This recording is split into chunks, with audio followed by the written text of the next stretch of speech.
Welcome everyone, তোমাদের সকলকে শুভ্র খান YouTube চ্যানেলে স্বাগত। দেখো, আজকে আমরা আবারও একটা আরআরবি এনটিপিসির সিবিটি 2 এর প্রশ্নপত্র তোমাদের সাথে আলোচনা করব। ঠিক আছে, এই পরীক্ষাটি হয়েছিল তোমার 4 এপ্রিল, 4 এপ্রিল 2021। সিবিটি 2, সিবিটি 1 এর যতগুলো পিওয়াইকিউ ছিল সেগুলো করানো হয়েছে, তোমরা প্লেলিস্টের থেকে দেখতে পেয়ে যাবে। ঠিক আছে, প্লেলিস্টে যাবে, সেখানে দেখতে পাবে সিবিটি 1 এর সমস্ত পিওয়াইকিউ তোমাদেরকে করানো হয়েছে। এরপর দেখো, সিবিটি 2 এর আজকের যে প্রশ্নগুলো রয়েছে তার মধ্যে প্রথম প্রশ্নটা হচ্ছে 1875 সালে মুহাম্মদ অ্যাংলো ওরিয়েন্টাল কলেজ কে প্রতিষ্ঠা করেন, যা পরবর্তীতে আলিগড় মুসলিম বিশ্ববিদ্যালয়ে পরিণত হয়।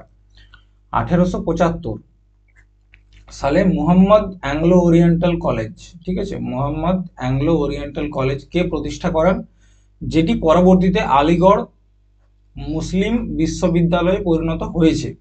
সৈয়দ আহমেদ খান, জাকির হোসেন, মৌলানা আবুল কালাম আজাদ নাকি মোহাম্মদ আলী জিন্না? ঠিক আছে, অ্যাংলো ওরিয়েন্টাল কলেজ কে স্থাপনা করেছিলেন? এটা হচ্ছে সৈয়দ আহমেদ খান। কে করেছিলেন? সৈয়দ আহমেদ খান। ঠিক আছে, তিনি এটি স্থাপিত করেছিলেন এবং পরবর্তীতে এটার নাম হয়েছিল আলিগড় মুসলিম বিশ্ববিদ্যালয়। ঠিক একই রকম ভাবে একটা কলেজ আছে হিন্দু কলেজ। ঠিক আছে, পরীক্ষায় আসে হিন্দু কলেজ কে প্রতিষ্ঠা করেছে। দেখো, প্রথমত হিন্দু কলেজ প্রতিষ্ঠিত হয়েছে 1817-তে। ঠিক আছে, এটা করেছিল তোমার রাজা রামমোহন রায়। কে করেছে? রাজা রামমোহন রয়। এই হিন্দু কলেজের নাম পরিবর্তন হয়ে পরে কি হয়েছে? Presidency university.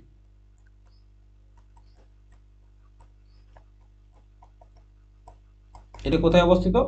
কলকাতাতে অবস্থিত। ঠিক আছে, এরপর আরো একটা কলেজ আছে, যেমন বেনারস হিন্দু ইউনিভার্সিটি। বেনারস হিন্দু ইউনিভার্সিটি, এটা কে করেছে? এটা হয়েছে তোমার 1916 সালে। ঠিক আছে, 1916-এ।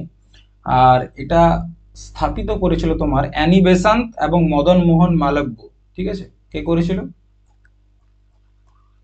অ্যানি বেসান্ত আর মদন মোহন মালব্য। ঠিক আছে, অ্যানি বেসান্ত কে? অ্যানি বেসান্ত হচ্ছে হোম রুল সোসাইটির স্থাপক ছিলেন অ্যানি বেসান্ত, এবং তিনি যে ইন্ডিয়ান ন্যাশনাল কংগ্রেস ছিল তার প্রথম মহিলা সভাপতি ছিলেন কে? Annie Besant. ঠিক আছে, তিনি ভারতীয় নন, আইরিশ ছিলেন। ঠিক আছে, এরপর দেখো হচ্ছে মৌলানা আবুল কালাম আজাদ। এই যে নামটা দেখতে পাচ্ছ, ইনি হচ্ছেন ভারতের প্রথম এডুকেশন মিনিস্টার। ঠিক আছে, ভারতের প্রথম শিক্ষামন্ত্রী, first education minister.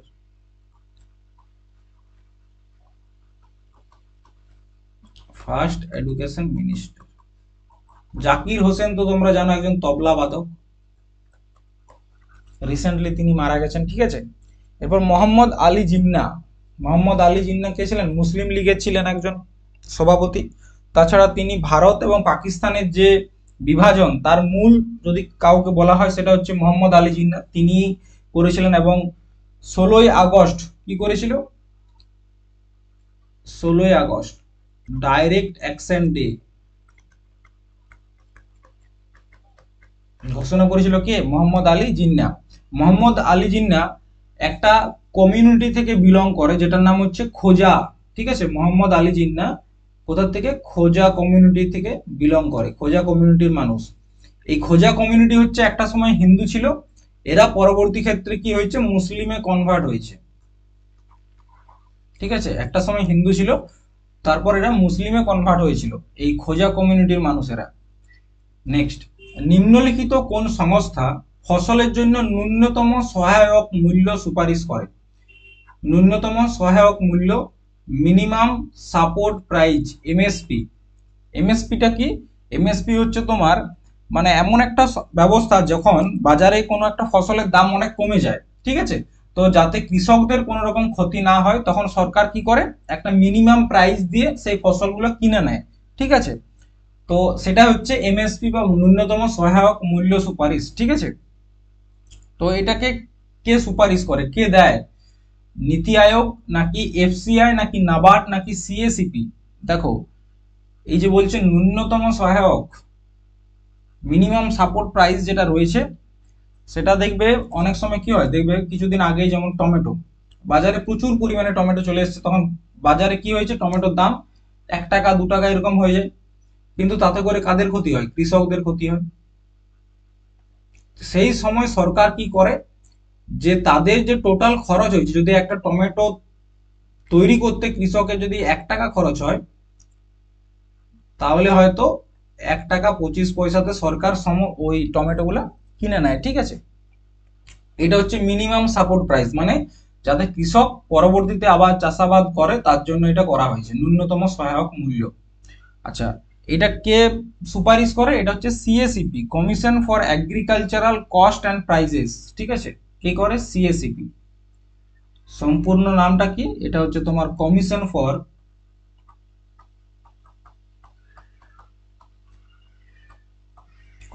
For agricultural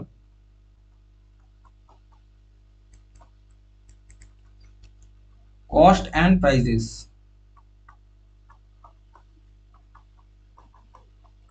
ঠিক আছে, commission for agricultural cost and prices. আচ্ছা, কত সালে এটা স্থাপিত হয়েছে তোমার? এটা হয়েছে 1965 সালে, 1965-এ। ঠিক আছে, এরাই এই মিনিমাম সাপোর্ট প্রাইস কত হওয়া উচিত, ঠিক আছে, সেটা ঠিক করে। এরপর নীতি আয়োগ। নীতি আয়োগ সম্বন্ধে তোমরা অনেকেই জানো। নীতি আয়োগের সম্পূর্ণ নাম হচ্ছে তোমার national institution transforming India. National institution transforming India. ঠিক আছে, দেখবে আমাদের আগে একটা কমিশন ছিল, প্ল্যানিং কমিশন। তারা কি করতো, তারা আমাদের দেশটাকে কিভাবে এগিয়ে নিয়ে যাওয়া যায় তার জন্য প্ল্যান তৈরি করতো 5 বছরের জন্য। ঠিক আছে, যেটা তোমরা 5 ইয়ার প্ল্যানিং এ পড়েছো। তো এই যে 5 ইয়ার প্ল্যানিংটা করতো কে? Planning commission. ঠিক আছে, কে করতো? Planning commission. তো এই প্ল্যানিং কমিশনের পরবর্তীতে, মানে প্ল্যানিং কমিশনটাকে হাটায় পরে মোদী সরকার একটা নতুন সংস্থা তৈরি করে, যেটা হচ্ছে নীতি আয়োগ। ঠিক আছে, সেটাই হচ্ছে নীতি আয়োগ। তাহলে কি প্রশ্ন আসে যে প্ল্যানিং কমিশনের পরিবর্তে কোন সংস্থাটি গড়ে উঠেছে? সেটা হচ্ছে নীতি আয়োগ। নীতি আয়োগের কাজ কি? পলিসি তৈরি করা। তার জন্য বলা হয় এটাকে policy think tank. Policy think tank of India. ঠিক আছে, কিসের জন্য বলে? কারণ এরা শুধুমাত্র পলিসি নিয়ে ভাবনা চিন্তা করে। ঠিক আছে, কোন কোন কোন সংস্থার পরিবর্তে এটা তৈরি হয়েছে? প্ল্যানিং কমিশনের পরিবর্তে, এটা মনে রাখবে। আচ্ছা, কবে স্থাপিত হয়েছে? এটা হচ্ছে তোমার 1 জানুয়ারি 2015। 25 নয়, 2015। প্ল্যানিং কমিশন 5 বছরের জন্য প্ল্যান তৈরি করে দিত, যে আমাদের এই আগামী 5 বছরের জন্য এটা টার্গেট, আমাদেরকে এটা করতে হবে, এই কারখানা তৈরি করতে হবে, বা এই ব্রিজ তৈরি করতে হবে। ঠিক আছে, এরকম প্ল্যানিং কমিশনের কাজ ছিল এরকম প্ল্যান তৈরি করে দেওয়া। তো সেটার পরিবর্তে মোদী সরকার কি করেছে? নীতি আয়োগ করেছে। ঠিক আছে, নীতি আয়োগকে কি বলা হয়? Policy think tank of India. এটা কিন্তু গুরুত্বপূর্ণ। হ্যাঁ, এরপর হচ্ছে নাবার্ড। নাবার্ডের মেইন যে কাজ সেটা হচ্ছে কৃষি ঋণ দেওয়া। কৃষি ঋণ, চাষাবাদের জন্য ঋণ দেয় অনেক কম ইন্টারেস্টে। ঠিক আছে, এই নাবার্ডের সম্পূর্ণ নাম হচ্ছে ন্যাশনাল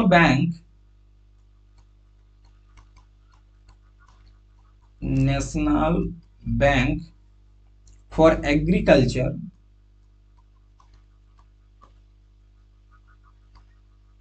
অ্যান্ড রুরাল ডেভেলপমেন্ট।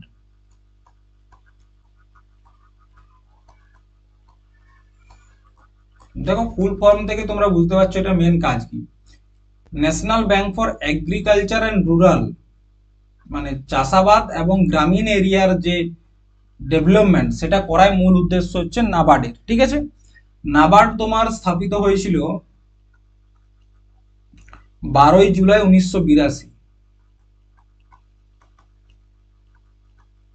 এবং এটি স্থাপনার সময় একটা কমিটির সুপারিশ নেওয়া হয়েছিল, যে কমিটির নাম হচ্ছে শিবরমন সমিতি। কি নাম?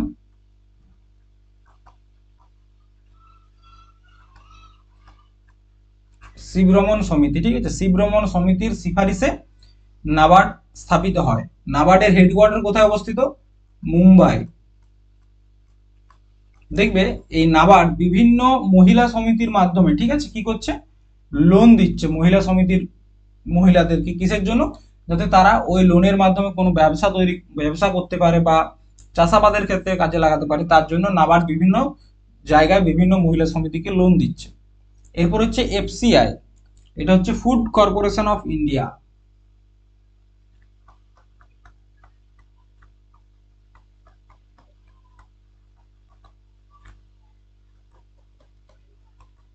ঠিক আছে, পরবর্তী প্রশ্ন, জাতিসংঘ নিরাপত্তা পরিষদের অস্থায়ী সদস্যের মেয়াদ কত? অস্থায়ী সদস্যের মেয়াদ কত? জাতিসংঘ নিরাপত্তা committee, United nation security council. দেখো 5 বছর নাকি 2 বছর নাকি 4 বছর নাকি 3 বছর? তো উত্তরটা জানার আগে আমাদেরকে ইউএনও সম্বন্ধে কয়েকটা জিনিস জানতে হবে। ঠিক আছে, দেখো ইউএনও, ইউএনওটা কি? United Nation Organisation. ঠিক আছে, এটা হচ্ছে তোমার ইউনাইটেড নেশন অর্গানাইজেশন। এদের মূল কাজ, এই সংস্থাটার মূল কাজ কি? এই সংস্থার মূল কাজ হচ্ছে তৃতীয় বিশ্বযুদ্ধ না হতে দেওয়া এবং গোটা বিশ্বের মধ্যে শান্তি স্থাপনা করা। তার জন্য একটা সংস্থা তৈরি করা হয়েছে, যার নাম রাখা হয়েছে ইউএনও। এটা স্থাপিত হয়েছে তোমার 24 অক্টোবর 1945, দ্বিতীয় বিশ্বযুদ্ধের পরে। ঠিক আছে, কবে স্থাপিত হয়েছে?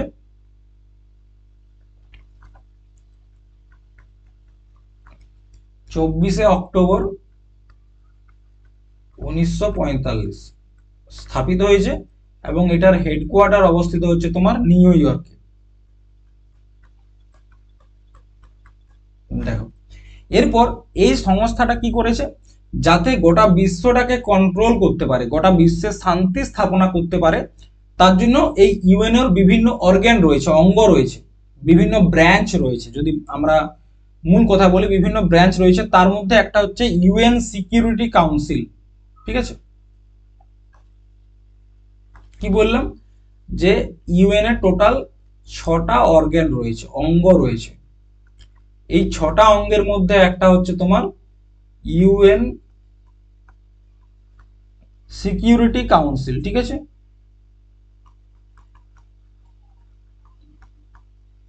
যেটাকে আমরা কি বলছি, জাতিসংঘ নিরাপত্তা পরিষদ। এটা হচ্ছে তোমার জাতিসংঘ নিরাপত্তা পরিষদ। ঠিক আছে, ইউএন সিকিউরিটি কাউন্সিল, যেটাকে বলা হচ্ছে পুলিশম্যান অফ ওয়ার্ল্ড।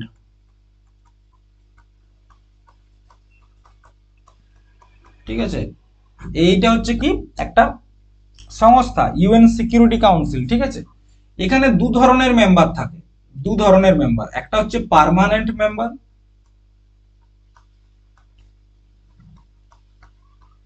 আর একটা হচ্ছে নন পার্মানেন্ট।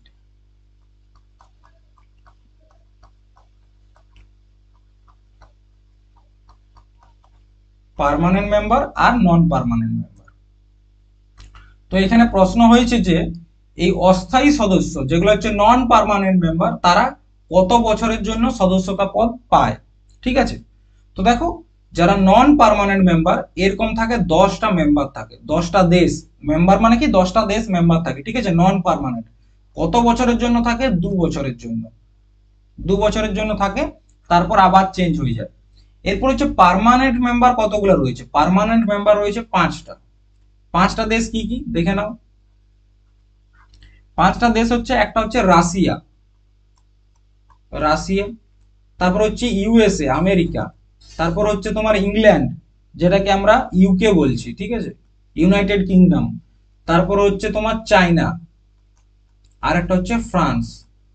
দেখো এখানে একটা জিনিস মনে রাখবে, ভারত কিন্তু ইউএন সিকিউরিটি কাউন্সিলের পার্মানেন্ট মেম্বার নয়। এরপর বলবে এই পার্মানেন্ট মেম্বারদের কি সুবিধা রয়েছে, এদের কাছে রয়েছে ভিটো পাওয়ার। কি পাওয়ার রয়েছে? ভিটো পাওয়ার। এই ভিটো পাওয়ারের কতটা ক্ষমতা তোমরা দেখো। কিছুদিন আগে তোমাদের মনে আছে যে রাশিয়া এবং ইউক্রেনের মধ্যে কি চলছিল? যুদ্ধ চলছিল। তখন গোটা বিশ্বের দেশ ভারত বাদ দিয়ে কি বলছিল যে আমরা রাশিয়ার সাথে কোনো রকম ব্যবসা করব না। ইউএন সিকিউরিটি কাউন্সিলে সেই বিলটাও আনা হয়েছিল যে গোটা বিশ্ব জুড়ে রাশিয়াকে ব্যান করা হোক। ব্যান করে দিলে কি হবে? রাশিয়া কোনো দেশের সাথে কোনো রকম ব্যবসা করতে পারবে না। কিন্তু যেহেতু রাশিয়ার কাছে কি রয়েছে? ভিটো পাওয়ার। তো রাশিয়া কি করলো? সঙ্গে সঙ্গে সেই বিলটার উপর ভিটো পাওয়ার ব্যবহার করে দিল। ভিটো পাওয়ার ব্যবহার করে দিলে কি সেই বিলটা আর পাস হতে পারবে না।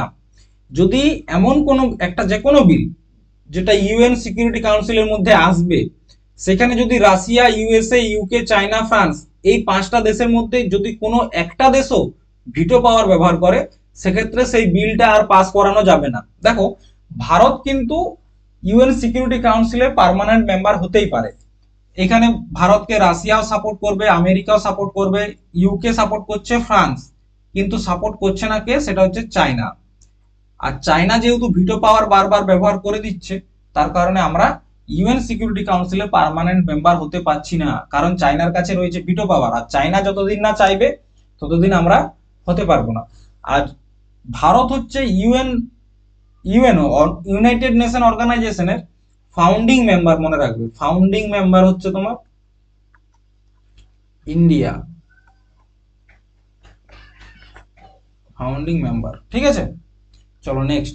ভারতীয় ভূখণ্ডের দক্ষিণতম প্রান্ত কোনটা? ভারতীয় ভূখণ্ডের দক্ষিণতম প্রান্ত কেপ কুমরিন, কন্যাকুমারী, করন্দি নাকি ইন্দিরা পয়েন্ট? খুব ভালো প্রশ্ন। এখানে অনেকে কন্যাকুমারী করে দেয়, ঠিক আছে, মানে এটা একটা ডাউট রয়েছে। দেখো, ভারতীয় ভূখণ্ডের দক্ষিণতম, প্রথমত আমাদের কি জানতে হবে যে ভারতীয় ভূখণ্ড বলতে আমরা কি বুঝছি।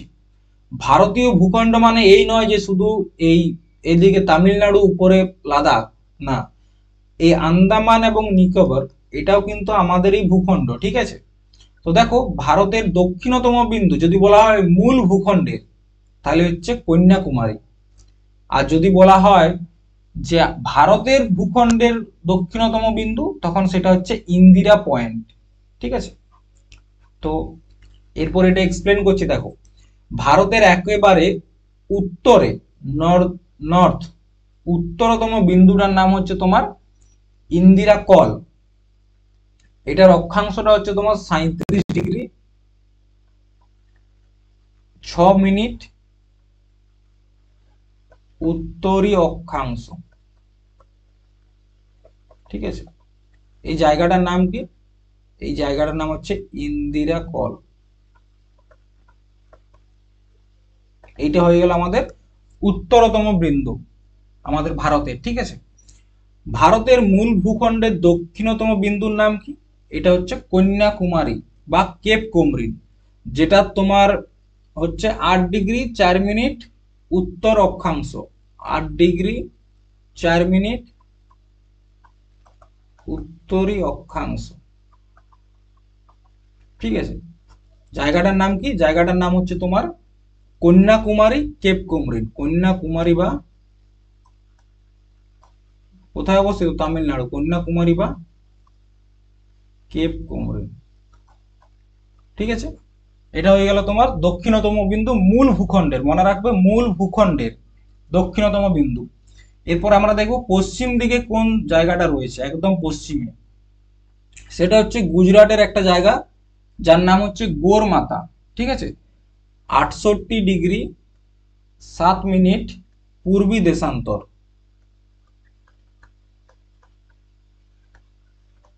ঠিক আছে, জায়গাটার নাম কি? জায়গাটার নাম হচ্ছে গোরমাতা।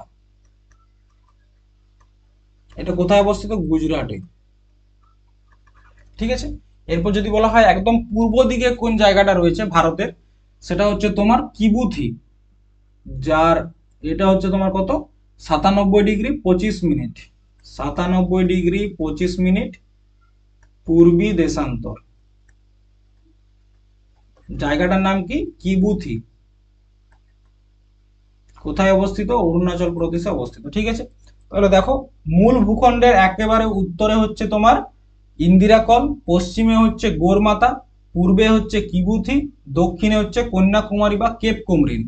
কিন্তু আমরা যদি একেবারে তোমার গ্রেট নিকোবরে যাই, আন্দামান নিকোবরের যে গ্রেট নিকোবর এই জায়গাটা হচ্ছে তোমার 6°4'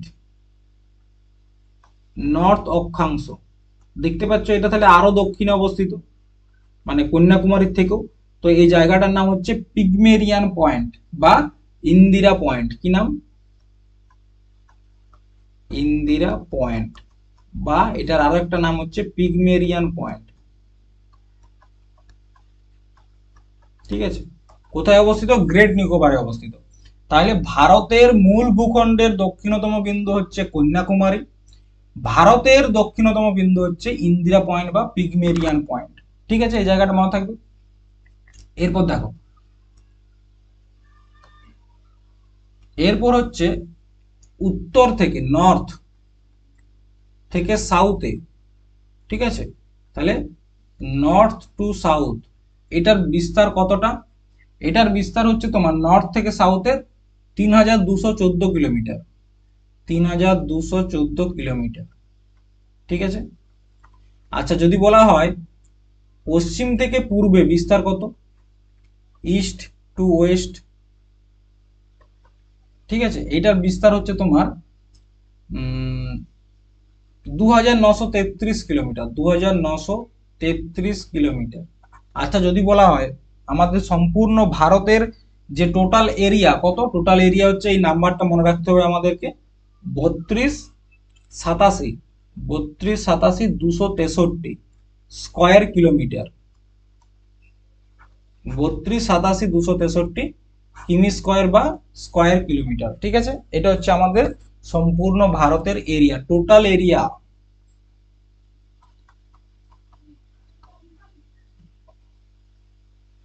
টোটাল এরিয়া মানে আন্দামান নিকোবর সব ধরে। ঠিক আছে, টোটাল এরিয়া হচ্ছে 3287 উত্তর দক্ষিণে হচ্ছে 3214 কিলোমিটার, পূর্ব পশ্চিমে হচ্ছে 2933 কিলোমিটার। একদম উত্তরে যে বিন্দুটা রয়েছে ইন্দিরা কল, দক্ষিণে কন্যাকুমারী, মূল ভূখণ্ডের হলে কন্যাকুমারী, সম্পূর্ণ ভারতের হলে ইন্দিরা পয়েন্ট, পশ্চিমে গোরমাতা আর পূর্বে হচ্ছে কিবুথি। ঠিক আছে, চলো ব্লুটুথের আবিষ্কার কে করেছে? ব্লুটুথ, ব্লুটুথ কিং কে? হানি সিং, ইয়ো হানি সিং। ব্লুটুথের আবিষ্কার কে করেছেন? Charles সিমনি, Bill Gates, Paul Allen নাকি জ্যাপ হাডসন? ব্লুটুথের আবিষ্কার কে করেছেন?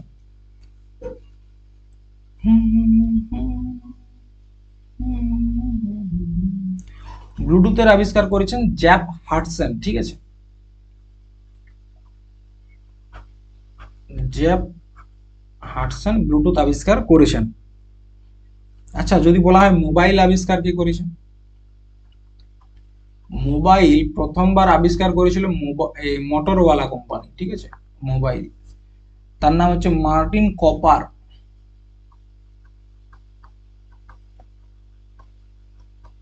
আচ্ছা যদি বলা হয় ইন্টারনেট কে আবিষ্কার করেছে? ইন্টারনেট, এটা আবিষ্কার করেছে তোমার Vinton Cerf and Robert Kahn.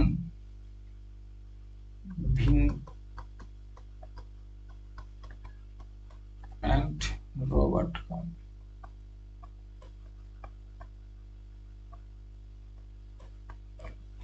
আচ্ছা ফেসবুক মার্ক জুকারবার্গ, তোমরা জানো। নিচের কোনটি নোবেল গ্যাস? নোবেল গ্যাস বলতে কি বোঝায়? বা আদর্শ গ্যাস মানে যে গ্যাসগুলার লাস্ট কক্ষপথে ইলেকট্রন সংখ্যা 8টা আছে তাদেরকে বলা হচ্ছে নোবেল গ্যাস। যাদের লাস্ট কক্ষপথে কটা রয়েছে? 8টা ইলেকট্রন রয়েছে। তো কোনটা? ফ্লোরিন, নাইট্রোজেন, অক্সিজেন নাকি আর্গন? কোনটা হচ্ছে নোবেল গ্যাস বা আদর্শ গ্যাস? তো দেখো আমাদের যে পর্যায় সারণী রয়েছে, পর্যায় সারণীর পি ব্লকের 18 নাম্বার যে গ্রুপ, সেইখানে যে যতগুলা গ্যাস রয়েছে সেগুলাই হচ্ছে তোমার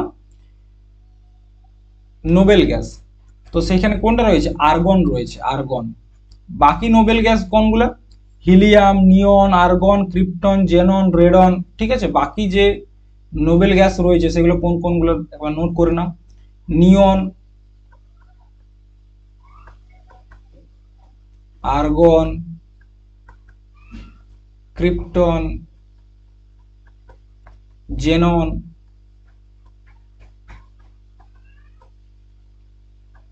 রেডন, এগুলো সব হচ্ছে তোমার নোবেল গ্যাস। আমাদের শরীরে চর্বি সঞ্চয়কারী টিস্যু কোনটি? চর্বি সঞ্চয়কারী কলা, টিস্যু মানে হচ্ছে কলা, ঠিক আছে, কোনটা? Areolar tissue, adipose tissue, vascular tissue নাকি এপিথেলিয়াল টিস্যু?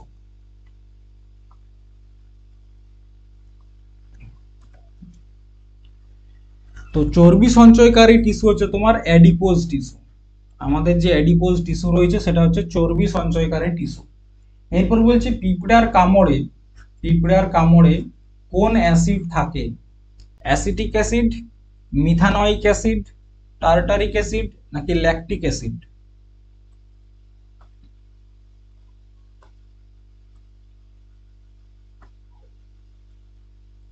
পিঁপড়ার কামড়ে বলো কোনটা থাকে? এই যে লাল পিঁপড়া।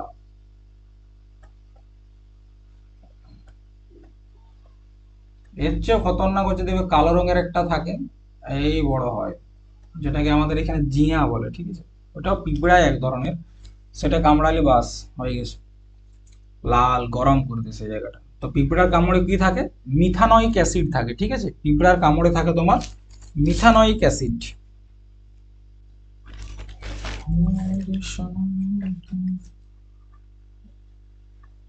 কি থাকে? মিথানয়িক অ্যাসিড, ঠিক আছে, পিঁপড়ার কামড়ে থাকে মিথানয়িক অ্যাসিড।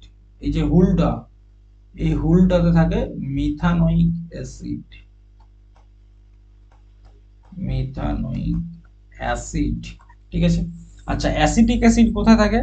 ভিনিগারের মধ্যে আমরা পাই অ্যাসিটিক অ্যাসিড, ভিনিগার, ঠিক আছে। আচ্ছা, টার্টারিক অ্যাসিড কোথায় থাকে? এটা থাকে তোমার কি বলে আঙ্গুর, আঙ্গুর ফলে থাকে, বা তোমার তেঁতুলে থাকে। আর ল্যাকটিক অ্যাসিড কোথায় থাকে? দুধের মধ্যে থাকে ল্যাকটিক অ্যাসিড, ঠিক আছে।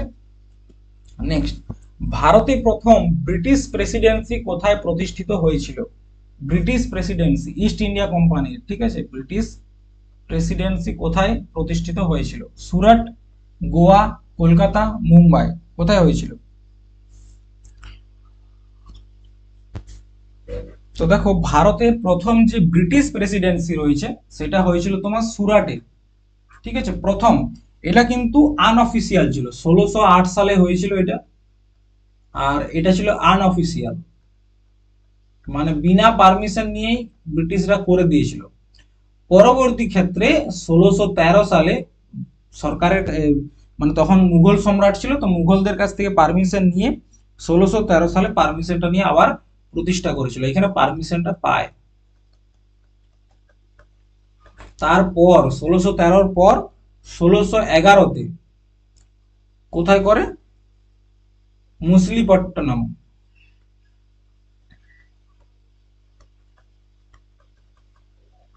ঠিক আছে।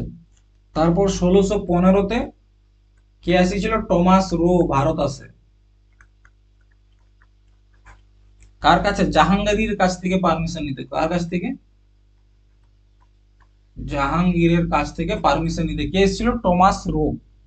নেক্সট, সম্বর হ্রদ কোথায় অবস্থিত? গুজরাট, রাজস্থান, মধ্যপ্রদেশ নাকি উত্তরপ্রদেশ? সম্বর হ্রদ গুজরাট, রাজস্থান, মধ্যপ্রদেশ নাকি উত্তরপ্রদেশ? তো এটা অবস্থিত হচ্ছে তোমার রাজস্থানে। মনে রাখবে এটা হচ্ছে ভারতের সব থেকে বড় লবণাক্ত হ্রদ, বৃহত্তম লবণাক্ত হ্রদ,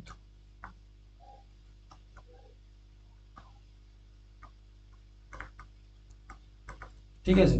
এখান থেকে প্রচুর পরিমাণে নুন তৈরি হয়, ভারতের যত নুন আছে তার বেশিরভাগ নুনই তৈরি হয় সম্বর হ্রদ থেকে। যে দেখতে পাচ্ছ বালির মতন রাখা রয়েছে, এগুলো হচ্ছে সব নুন, ঠিক আছে। দেখবে আমাদের দিকে নদীতে এরকম ভাবে বালি রাখা থাকে এরকম জড়ো করে, এগুলো হচ্ছে সব নুন, ঠিক আছে।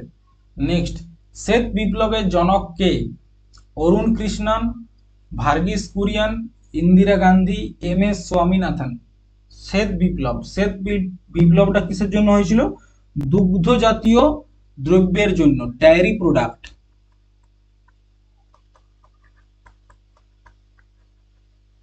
ঠিক আছে, শ্বেত বিপ্লব হয়েছিল ডেয়ারি প্রোডাক্টে বা দুগ্ধ জাতীয় দ্রব্যের জন্য।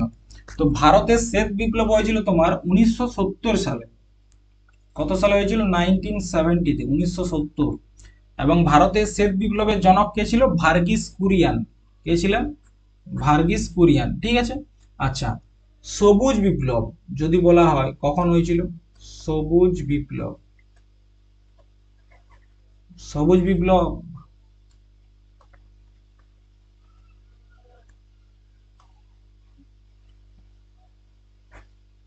সবুজ বিপ্লব সবুজ বিপ্লব হয়েছিল 1960-এর দশকে, 1960। ঠিক আছে, এটা ভারতে হয়েছিল। আচ্ছা, সবুজ বিপ্লব প্রথম শুরু করেছিল ইন্টারন্যাশনাল মার্কেটে। কে করেছিল? তার নাম হচ্ছে তোমার ডক্টর নরম্যান বরলগ।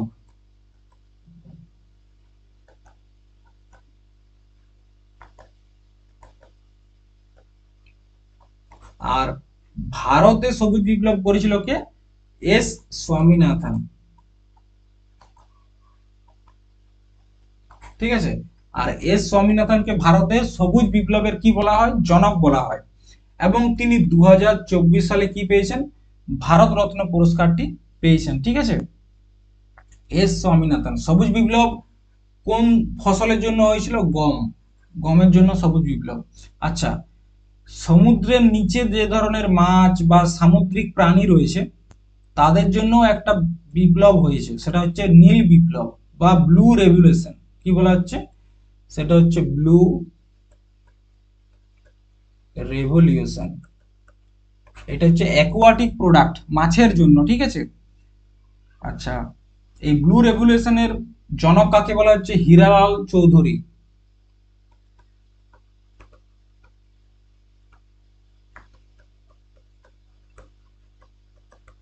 হীরালাল চৌধুরী এবং অরুণ কৃষ্ণান।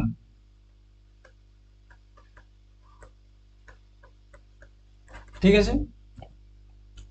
নেক্সট, টেলিকম ক্ষেত্রে আইএসপি তার সম্পূর্ণ নাম কি? Internet speed provider, internet speed protocol, নাকি ইন্টারনেট সার্ভিস প্রোটোকল, নাকি ইন্টারনেট সার্ভিস প্রোভাইডার। তো টেলিকমের ক্ষেত্রে আইএসপি মানে হচ্ছে তোমার ইন্টারনেট সার্ভিস প্রোভাইডার। ঠিক আছে, internet service provider.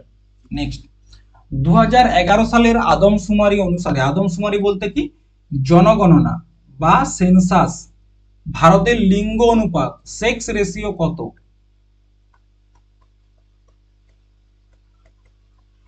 Sex ratio কত? 925, 930, 940 নাকি 960? সেক্স রেশিও কি? 1000 জন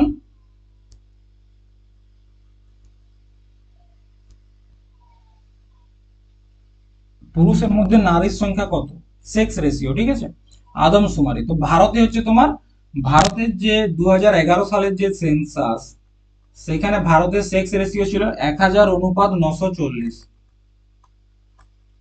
ঠিক আছে।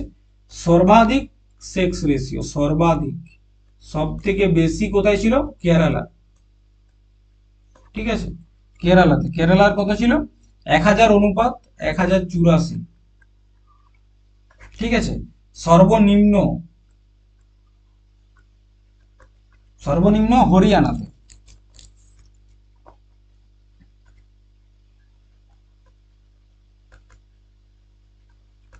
সর্বনিম্ন হচ্ছে তোমার হরিয়ানা, 1000:877। ঠিক আছে। তাহলে ভারতের হচ্ছে 1000:940, সর্বাধিক কেরালা 1000:1084, সর্বনিম্ন হচ্ছে 1000:877। আচ্ছা, যদি বলা হয় 2011 সেন্সাসে ভারতের সাক্ষরতার হার কত ছিল? ঠিক আছে, সাক্ষরতার হার,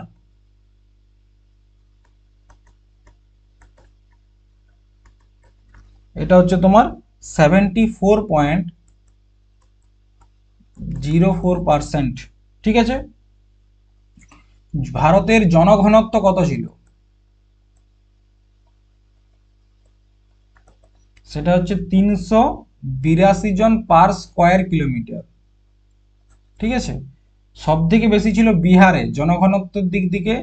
প্রথম হচ্ছে বিহার, 1102 জন পার কিমি স্কোয়ার, বর্গ কিমিতে। ঠিক আছে। জনসংখ্যা বৃদ্ধির হার কত ছিল? জনসংখ্যা বৃদ্ধির হার 2011-তে ভারতের জনসংখ্যা বৃদ্ধির হার কত? জনসংখ্যা বৃদ্ধির হার এটা হচ্ছে তোমার 17.64 আর সব থেকে জনসংখ্যা বৃদ্ধি হচ্ছে কোথায় সর্বোচ্চ? সেটা হচ্ছে মেঘালয়। কত ছিল? 27.8%। ঠিক আছে। এটা হচ্ছে 2011 সেন্সাস। এছাড়াও আরো অনেক কিছু আছে, যেমন কোন কোন রাজ্যে এসসি কাস্টের মানুষ নেই, কোন কোন জায়গায় এসটি নেই, ভারতের টোটাল জনসংখ্যার মধ্যে কত পার্সেন্ট হচ্ছে তোমার ট্রাইব জনসংখ্যা, সাক্ষরতার দিক থেকে যদি দেখি কতজন, কত পার্সেন্ট পুরুষ শিক্ষিত, কত পার্সেন্ট মহিলা শিক্ষিত, এসব অনেক কিছু আছে। তো সেটার জন্য একটা আলাদা ক্লাস করতে হবে। ঠিক আছে। নেক্সট, ইউনিসেফের সদর দপ্তর কোথায়? UNICEF, UNICEF United nation children fund. ঠিক আছে। সদর দপ্তর কোথায়? জুরিখ, নিউ ইয়র্ক, প্যারিস নাকি ওয়াশিংটন ডিসি? তো তোমার ইউনিসেফের সদর দপ্তর হচ্ছে তোমার কোথায়? নিউ ইয়র্কে। ঠিক আছে। নিউ ইয়র্কের সদর দপ্তর। এটা তোমার স্থাপিত হয়েছিল কবে? 1947 সালে। আর এটার ভারতে ব্র্যান্ড অ্যাম্বাসেডর কে? পরীক্ষাতে এটাও আসে, ভারতে ব্র্যান্ড অ্যাম্বাসেডর এই এখন রয়েছে তোমার করিনা কাপুর।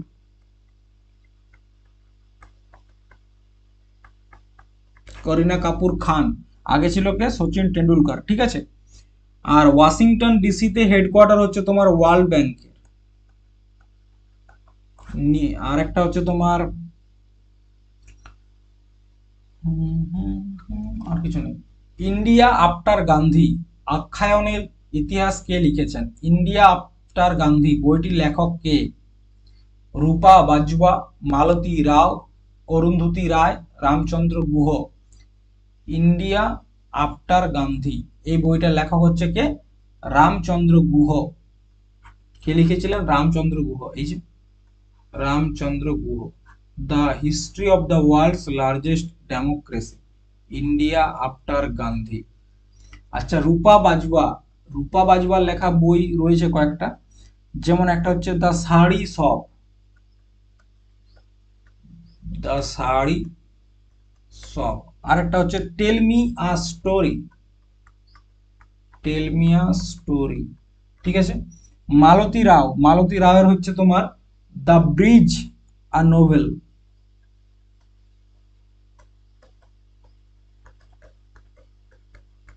অরুন্ধতী রায়ের দুটা বই খুব গুরুত্বপূর্ণ, একটা হচ্ছে the god of small things, the god of small things. আর একটা হচ্ছে তোমার কি? The ministry of utmost happiness, the ministry of utmost